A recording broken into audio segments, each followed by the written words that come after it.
Hi, everybody, our dear guest, our dear host, and our appreciated viewer. So today we have a full house. Yes. Okay. So are lucky enough to have Darcy. Do I pronounce your name correctly? Yes. Darcy. Yeah. Okay. Yeah. Because last Darcy. time I have. Yes.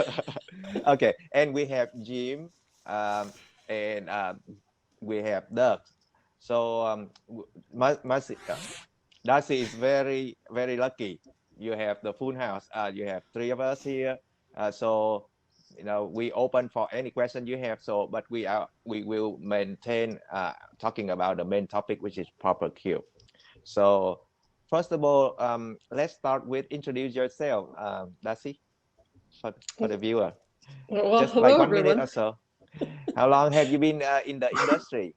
I've been a licensed nail tech for a little over 20 years, and I've been educating with Light Elegance nail products for a little over 10 years now, and have the privilege now of working right at headquarters and being there hand in hand with a lot of the research and development and testing products. So it's been quite an amazing journey through all of this. So I'm now the lead educator at headquarters, as well as the dean of students for our LEU, or Light Elegance University Education Program. So I work with all of the students going through and learning about Light Elegance products.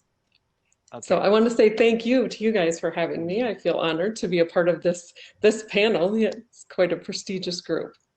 Do you can you share with us what you understand about why we need proper curing? Is there anything that that can can uh, can be a problem if we don't have proper curing? List out some of um, the negative effect if we don't cure properly for the gel system. Well, the things that I think people are going to see quickly and most commonly right away with an improper cure would be chipping or cracking or peeling. The product isn't going to adhere well. There's going to be a lot of service breakdown if you're not properly curing. The bigger issues are things like overexposure and contact dermatitis, which we can then see allergic reactions come from that. So there's a lot of things that can result from an improper cure, but the first thing people will see is their product is going to break down more quickly. Okay. So there's something that you can observe and you associate with that observation. The negative observation is the sign of improper cure, right? So let's ask Jim. Okay, so regarding over curing, in what case do we see over curing, Jim? Primarily, I think we see it in finished gels that have a gloss. So if you have a sticky layer on the gel and you over cure it, that sticky layer, that uncured layer, that inhibition layer is a lot thinner and you won't get the proper gloss that you're looking for. Okay, is there any other side of over curing? Doug, can you name a few of over curing side? The main one has been mentioned, service breakdown. That's what most people would see, some sort of service breakdown. And of course, allergic reaction has got to be second. But I think probably the one that most people are most familiar with in our industry, unfortunately, are heat spikes.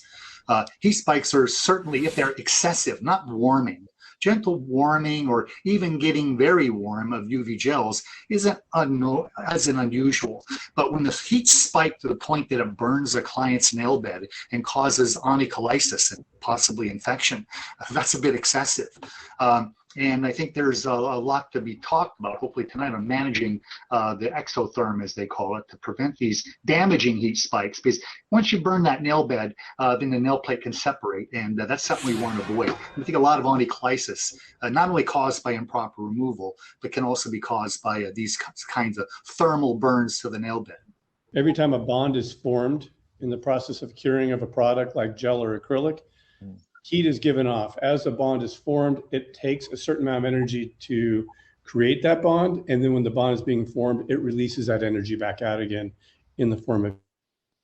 So the more bonds are being formed, if they're formed too rapidly, as Doug was just stating, it can really become extremely uncomfortable or even dangerous for the client. So we want to make sure that we avoid that. a chemical reaction taken place, and that reaction need to be done, need to happen. And once it's happened, it releases some sort of heat.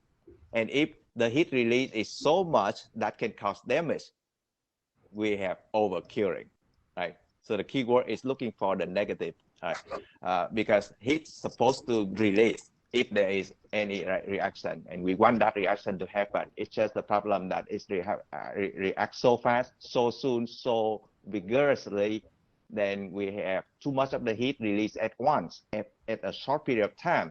Then with the client fingernail can feel the heat release too much too fast at once, right? So we call it heat spike. Your nail bed is not supposed to be able to feel heat. Your nail bed doesn't have any heat detectors. It has pressure detectors. When you squeeze on your nail bed, you can feel that pressure. But when your nail bed suddenly gets burnt like that or spikes like that, it's because the temperature has climbed so high that it's activated your pressure receptors, and that takes a lot more temperature than a heat receptor.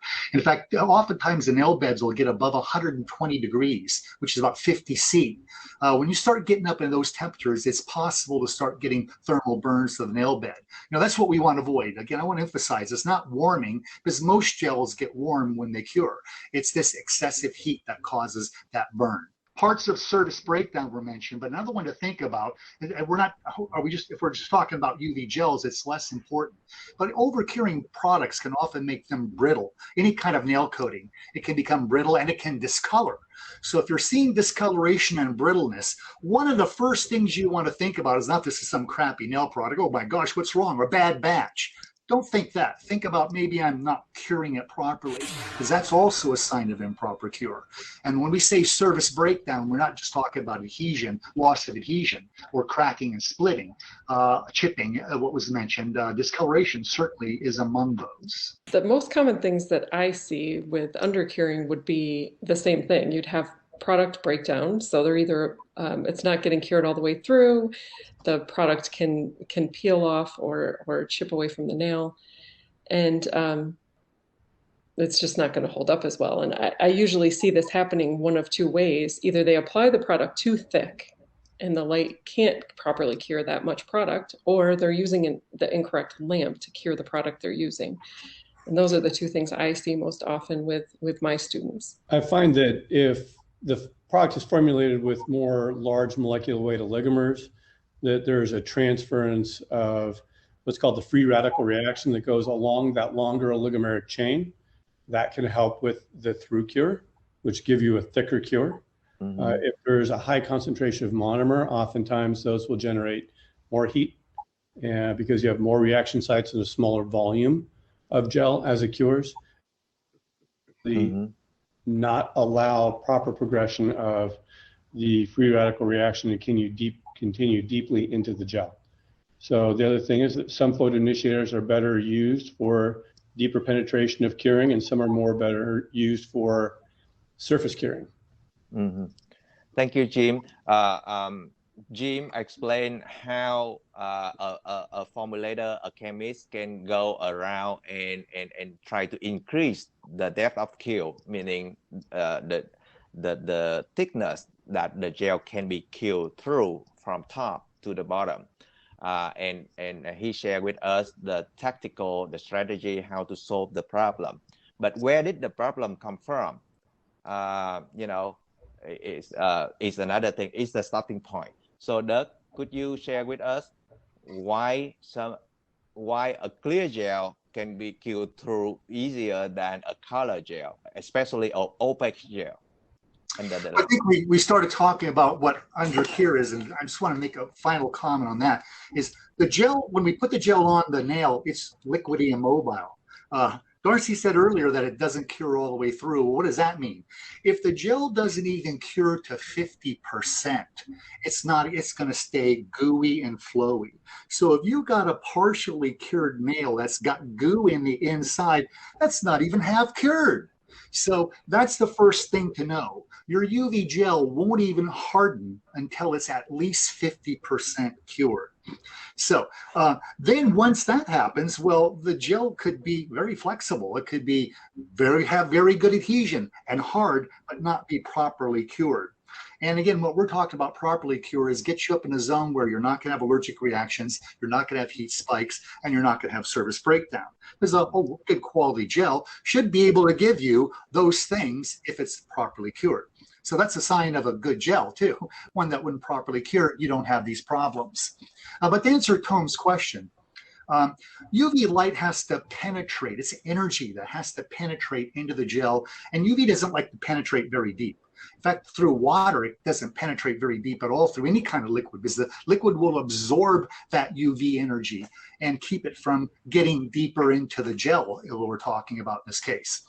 Anything can block it. If you have pigments in there, well, pigments love to absorb color. That's why pigments are red, blue, green, yellow, because they're absorbing light and reflecting other kind of lights. Well, they can act like little umbrellas and shadow and prevent the UV from penetrating past those particles, or they can reflect the UV back off, scatter the UV, all kinds of things. So oftentimes you can pretty much predict that a clear gel is going to cure a little easier than a heavily pigmented gel, because all that pigment in there, all that colorant there is making it more difficult for the UV to get down to the deeper depths, which is why the obvious thing to do is don't try to put on one glob of color and expect it's going to cure. Put on a couple of thin layers and build up the color, and you'll get much better curing in this layer. And since this is the center layer of your gel, of your nail enhancement, you want to make sure that area is strong, because if that area is weak, you've got a weak layer between two other layers. That's just asking for trouble. So properly curing that center color layer is just as important as properly curing the base or the top coat. I think that one thing that a lot of nail professionals don't understand is the value of having the proper lamp. I hear so often, I just bought a new lamp and it works great, but they bought it off Amazon. They don't fully understand the value in having a lamp that is designed to cure the product that they're working with. When they say it works great, what do you think they're meaning? Excuse me? When they say it works great, what do you think they mean? Oh, they just mean that the product feels like it's cured when it comes out of the lamp. They really don't know beyond that. Yeah. I think that's really the problem. I think people believe that don't believe that using the wrong lamp will cause them allergic reactions. I'll tell you what, if it weren't for that, I wouldn't even bring it up. I'd let people use what they want to use, because you know what, if they could get no service breakdown, no heat spikes, everything is fine. But the allergic reactions are sneaky, and they can destroy your career. You might be in the industry for 15 years and bye-bye, you can't work with the products anymore. You go to another gel with similar kind of chemistry, maybe not even the same, different, but close enough, bye-bye, you can't use that either. So this is something really, really serious. And when you take a risk to use any lamp that you want to use, you're rolling the dice and you're hoping that lamp will properly cure. You know what? You may get lucky, but why go by luck? Why not talk to the people who represent that gel, sell that gel, and ask them, what do you do to properly cure your lamps? And by the way, what have you done to ensure that that information is correct? How do you know your products are properly curing? And if they can't answer these kind of basic questions for you, find a company who can, because the responsible companies can answer those questions for you. One thing I'd like to add too is that there's a lot of technology that goes into testing the proper cure. Doug alluded to it earlier, that you have certain equipment to help figure out if you have a good cure or not a good cure.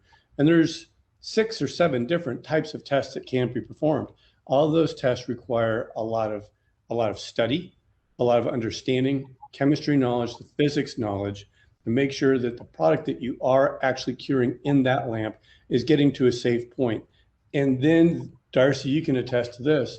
We put a lot of research and development and application time with educators to make sure that there are no issues found down the road, so that you don't have any leaching of uncured materials coming in contact with the skin and eventually causing allergic reactions.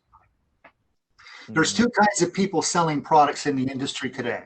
The people who have technical knowledge and technical skills to back them up, And the companies that are just branding. They buy a product, they put their label on it, and they brand that product and sell that product. Guess what? You're going to get the best information from the people who actually research and develop and design their products and educate them and are always innovating. Those are the people the industry ought to be representing. They are the ones we ought to be supporting. Don't give your money to someone who's just jumping on the bandwagon to sell another gel because they can. That's killing our industry. Find quality, find companies that really do the work and do the research and back them with your money and support the industry. And you know what? You'll have better nails and your clients will be happier in the long run. One of the things, because we are a manufacturer too, is some of the things that people approach us with is they want us to make them a gel. The first question we ask is, what light are you going to use? And we formulate an entire system to whatever light they have chosen. And if that light is a good quality light, we support them. If it's a cheap light, we say, we're not doing this with you. The information that you hear today will still apply a year from today, and 10 years probably, perhaps, maybe, you know, unless some different science or technology change, then okay, given that, all right. But what I do love about our webcast and what the information that you get here, okay, on the Chemist is that it's gonna be for a long ass time, folks. And as long as you are in the nail biz, like I mentioned in the intro, you got to watch this webcast. Not one time, by the way, folks, because you got to watch this particular one. I think that you have to watch it once, at least once every 6 months for the rest of your career. Because just by watching this webcast, I will guarantee you that it's gonna have a big impact on your success of your nails. Just listen to it.